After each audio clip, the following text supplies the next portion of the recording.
somewhere beyond the breaker's hope, floated in the most unlikely place. Daisy didn't understand how they ended up adrift in the cold Atlantic. Water she only knew she had to keep her puppies warm, trapped in a rusting barrel. She clung to the fragile lives nestled against her side, her once bright eyes reflecting the endless stretch of sea. And sky miles away, 3 children walked the shore, unaware that their morning stroll would lead to a discovery that would change lives forever. This is more than a rescue story. It's a testament to the resilience of a mother's love, the courage of those who choose to act, and the extraordinary ripple effect that compassion can have, even when cast adrift on the harshest seas. The bitter January wind howled across Boston Harbor, carrying with it the salty scent of the Atlantic and the faint echoes of ship horns in the distance. For Daisy, a golden retriever with eyes that once sparkled like honey in sunlight, the world had shrunk to the confines of a rusty metal barrel, barely large enough to contain her and her 3 6-week-old puppies. The gentle mother dog pressed her body closer to her whimpering offspring, trying desperately to shield them from the merciless cold that seeped through the barrel's weathered walls. Scout, the largest of the litter, nuzzled deeper into his mother's fur, while Sunny and Lucky huddled together, their tiny bodies trembling despite Daisy's warmth. The barrel swayed precariously with each wave, and through a small crack near the top, Daisy could see nothing but the vast expanse of gray sky and occasionally the distant shoreline that seemed to mock their imprisonment. 15 miles away, in a modest apartment in South Boston, Ryan Walker paced restlessly, his phone pressed to his ear. The 34-year-old animal rights activist had been making calls all morning, his voice growing sir with each passing hour. No, you don't understand, he pleaded with the local police dispatcher. Daisy's not just another missing dog, she's a key witness in our case against Torres's trafficking ring. They must have taken her to send a message. Ryan's mind wandered back to the day he first met Daisy 8 months earlier. He had received an anonymous tip about a puppy mill operating out of an abandoned warehouse in Chelsea. What he found there had haunted him ever since. Dozens of dogs crammed into wire cages, many malnourished and sick. Among them was Daisy, then barely 2 years old, her golden coat matted and dull, her spirit nearly broken from years of forced breeding. The rescue operation had been successful, leading to multiple arrests and the shutdown of the puppy mill. Ryan had taken Daisy home himself, unable to bear the thought of her spending another night in a cage. Over the months that followed, he watched as she slowly transformed from a frightened, withdrawn creature into a playful, loving companion. When she unexpectedly became pregnant, the result of her last days at the puppy mill, Ryan had promised her that her puppy would know nothing but love and safety. Now, as he stared at the empty dog bed in the corner of his living room, that promise felt like ashes in his mouth. 3 days ago, he had returned home from a meeting with prosecutors to find his apartment door ajar and Daisy gone. The only trace left behind was a crude note: keep your nose out of other people's business or the dogs won't be the only ones swimming with the fishes. The threat was clear. Ryan had been building a case against Miguel Torres, the suspected mastermind behind several dog trafficking operations along the East Coast. The puppy mill had been just one piece of a larger puzzle, and Ryan's investigation had started getting too close to the truth. Taking Daisy wasn't just an act of cruelty, it was a warning. Meanwhile, at the edge of Boston Harbor, 3 siblings were making their way along the rocky shoreline, their breaths visible in the cold morning air. Jack Miller, 15, led the way, his camera hanging around his neck. Behind him, 13-year-old Emma clutched a notebook filled with sketches of seabirds, while 11-year-old Lucas brought up the rear, picking up interesting shells and rocks as they walked. The Miller children had made this weekend ritual their own after their mother's death 2 years ago. Their father Mark, a commercial fisherman, encouraged. Their EX explorations, knowing how the sea brought them the same peace it had. Always brought him today they had. Ventured further than usual following the coastline past the commercial docks to a quieter, more isolated stretch of shore. Jack looked. Emma's voice cut through the sound of crashing waves. She pointed towards something bobbing in the water. About 50 feet from shore. Is that a barrel? Jack raised his camera, zooming in on the object. Yet looks like an old oil drum or something had stuck on those rocks. Lucas, always the most impulsive of the three, was already scrambling over the rocky outcropping. Maybe it's treasure, he called back, his excitement evident in his voice. Lucas, be careful, Jack shouted, hurrying after his brother, with Emma close behind. As they got closer, they could see the barrel more clearly. It was indeed an old metal drum, its surface corroded by salt water, wedged between two large rocks where the waves had deposited it. Then they heard it, a sound so faint it was almost lost in the wind. A whimper. Emma, did you hear that? They all fell silent, straining to listen. There it was again, definitely the sound of an animal in distress. There's something alive in there, Lucas exclaimed, his treasure hunt forgotten in the face of this new discovery. Jack immediately took charge, his mind racing. Emma called, Dad, Lucas, help me with this lid. The barrel's lid had been crudely secured with rope and wire, but the seawater had weakened the bond. Still, it took all of Jack's strength combined with Lucas's determination to finally pry it open. What they found inside made Emma gasp, and Lucas stumble backward in shock. Huddled in the bottom of the barrel was Daisy, her once beautiful coat now wet and matted, her body curled protectively around three small puppies she raised, her head weakly, her eyes reflecting equal measures of fear and desperate hope. Oh my God, Emma whispered, tears streaming down her face. She immediately shrugged off her winter coat and reached into the barrel. It's okay, girl, we're going to help you. Daisy, showing remarkable trust despite her ordeal, allowed Emma to wrap the coat around her puppies. The children worked together to carefully lift first the puppies, then Daisy herself from their prison. The mother dog was weak, but managed to stand, keeping close watch over her babies as Jack cradled them in his arms. Mark Miller arrived 15 minutes later in his pickup truck, having rushed from the docks where he'd been preparing his boat V for the next day's fishing run. One look at the scene told him everything he needed to know. Without a word, he helped the children create a makeshift bed in the truck's back seat using old blankets he kept for emergencies. The closest emergency vet is in her, he said, already pulling out his phone to call ahead. They'll be waiting for us to ride to. The veterinary hospital was tense, with Emma and Lucas sitting in the back, keeping the puppies warm, while Jack sat up front holding Daisy steady as she trembled from cold and exhaustion. Mark kept glancing in the rear view mirror, his heart swelling with pride at his children's compassion and quick thinking. At the hospital, Dr. Sarah Chan and her team were indeed waiting, having prepared for their arrival. After Mark's call, they whisked Daisy and her puppies into the treatment area while the Miller family waited anxiously in the reception area.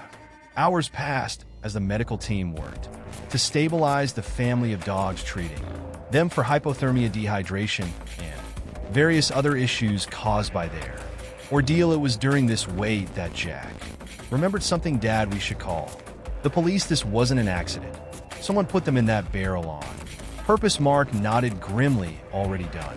Son, they're sending someone over. When Detective Michael Santos arrived, he listened intently to the children account of their discovery as they described the barrel and its location. His expression grew increasingly serious. He stepped away briefly to make a phone call, speaking in low, urgent tones. Meanwhile, Dr. Chun emerged from the treatment area with good news. There going to make it, she announced, smiling at the visible relief on everyone's faces. Daisy is severely dehydrated and exhausted, but she protected those puppies with everything she had there, all responding well to treatment. The Detective's phone call proved to be crucial. Within hours, news of the rescue had reached Ryan Walker, who rushed to the veterinary hospital in a state of barely contained emotion when he burst through the doors and saw Detective Santos. He stopped short. "Mike, what are you doing here?" The detective's grim expression softened slightly. "Your tip about Torres was right, Ryan. We've been monitoring his operation for weeks. When you reported Daisy missing, we suspected a connection, but we needed proof. This might be exactly what we needed." Ryan barely heard him, his attention focused on the treatment area where he could see Daisy through the window, hooked up to for fluids, but alive. The sight brought him to his knees, tears flowing freely down his face. The Miller children watched this display of emotion with a mixture of curiosity and concern. Emma was the first to approach him, placing a gentle hand on his shoulder. "Are you Daisy's owner?" Ryan looked up at the young girl, managing a watery smile. "Yes, I've been searching for her for days." I thought he couldn't finish the sentence. Over the next few hours, as Daisy and her puppies continued to receive treatment, Ryan shared their story with the Millers. He told them about rescuing her from the puppy mill, about his work to expose animal trafficking operations, and about the threats he received. The children listened with rapt attention, especially when he explained how the traffickers had targeted Daisy in retaliation for his investigation, the man they hired to dispose of them. Ryan explained, his voice catching. "Must have had a conscience after all. Instead of drowning them, he set them adrift, probably hoping they'd be found." Mark Miller shook his head, his weathered face creased with concern. "They'd have died out there if the kids hadn't found them. The forecast is calling for a nor'easter tonight." Detective Santos, who had been listening quietly, stepped forward. "Ryan, we need to move on this now. With Daisy's rescue and the evidence we've gathered, we have enough for a warrant, but Torres will know something's wrong as soon as news of this gets out. The next 244 hours were a whirlwind of activity while Daisy and her puppies recovered at the animal hospital under police protection. Law enforcement officers executed simultaneous raids on multiple properties owned by Torres's organization. The operation uncovered not only evidence of dog trafficking, but also detailed records of illegal breeding operations, fake pedigree papers, and money laundering schemes. The local media disended on the story with enthusiasm, broadcasting images of the raids alongside the heartwarming tale of Daisy's rescue. The Miller children found themselves being hailed as heroes there. Weekend beach walk having set in motion the downfall of one of the largest animal trafficking operations on the East Coast. But for Jack, Emma, and Lucas, the real reward came a week later when they were invited to visit Daisy and her puppies at Ryan's apartment, where the family had finally returned after being given a clean bill of health. The transformation in Daisy was remarkable. Her coat was beginning to regain its luster, and her eyes sparkled with joy as she watched her puppies play. Scout, Sunny, and Lucky had become energetic balls of for showing no signs of their traumatic experience. They tumbled over each other to greet the children, tails wagging furiously. Emma immediately fell in love with whose gentle nature matched her own, while Lucas couldn't take his eyes off the adventurous Lucky. Jack found himself drawn to Scout, the thoughtful one who seemed to watch everything with intelligent eyes. Ryan, watching the interaction, made a decision. He said carefully, "I've been thinking about finding homes for the puppies. When they're old enough, they'll need families who understand what they've been through and can give them all the love they deserve." The implications of his words weren't lost on the children, who turned to their father with pleading eyes. Mark Miller pretended to consider it seriously, though the smile tugging at the corners of his mouth gave him away. 3 kids, 3 puppies, he mused. Seems like fate to me. The joy that filled the apartment at that moment was palpable. Even Daisy seemed to approve, wagging her tail as she watched her puppies interact with their fewer future families. Ryan knew the puppies couldn't go to better homes Homes where they would be not just loved, but understood. Their rescue story, a testament to the power of compassion and courage. In the months that followed, the impact of Daisy's story rippled through the community and beyond. The case against Torres and his associates led to multiple convictions and hefty sentences.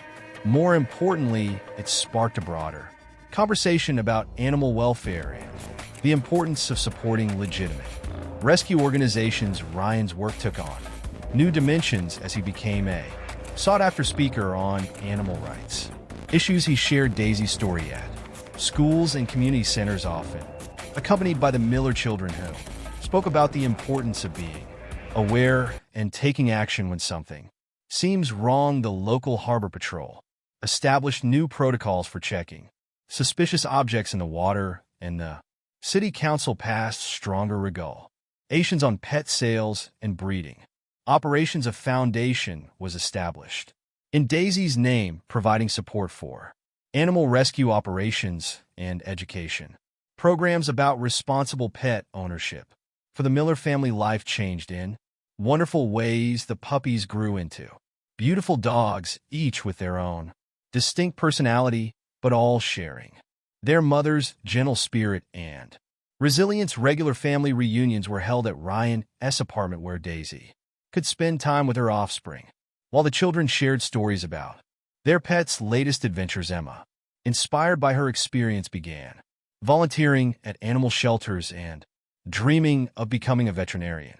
Jack's photographs of the rescue and its aftermath won several awards and were featured in a traveling exhibition about animal welfare. Lucas, still the family adventurer, started a dog walking business in the neighborhood with Lucky as his faithful assistant. Mark Miller watched his children flourish in their new roles as pet owners, seeing how the responsibility and love they shared with their dogs helped heal the lingering pain of their mother's loss.